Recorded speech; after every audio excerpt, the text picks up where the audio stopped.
关于我们这个睡眠呼吸中止症和高血压这两者之间的关系，实际上在很早的医学研究就确定哦。那我们最有名的医学期刊《英格兰医学期刊》在2000年的时候，他们发表了一个研究，那他们追踪了700多人，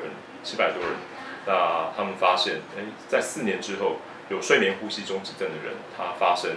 高血压的机会风险性会比较高。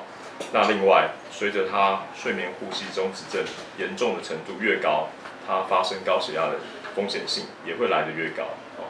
那当然，大家会问说，很多疾病两者都有相关性，但这两个之间到底有没有一个因果关系呢？那在更早之前，1997年的时候，加拿大他们做了一个非常有名的一个动物实验。那他们抓狗来做动物实验，那在狗的脖子做了一个气管造口。那借由这个气管造口来模拟我们在睡觉当中发生睡眠呼吸中止症的状况。那他们发现，这样接下来1到3个月，每个晚上都做睡眠呼吸中止症的一个模拟的情形，这些狗在晚上都发生了高血压。那这还不打紧，第二个让人惊讶的是，这些狗在白天的时候也都有高血压的发生。那接下来，当然实验结束之前，他们要把这个气管造口做移除，也就是说，他们的睡眠呼吸中止症治疗好了。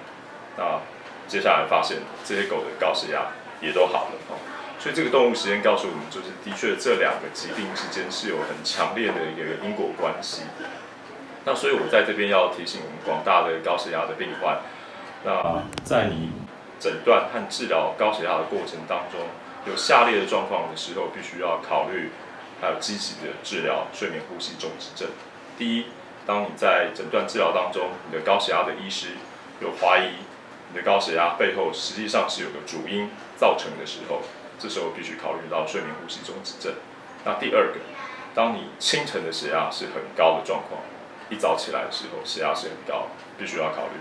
第三，当你在睡觉当中的血压比你白天的血压来得高，或是降不下来的时候，这时候必须要考虑睡眠呼吸中止症。那第四个，当你目前在服用的高血压药物已经高达3种以上，你的血压还是没有达标，达到理想的控制，这时候必须要高度怀疑有睡眠呼吸中止症的一个状况。那我希望借由这样一个讯息，传达给我们广大的高血压的病患，那期望我们高血压的一个控制能够达到一个更好的目标，以及能够减少接下来发生心血管或脑血管疾病发生的一个状况。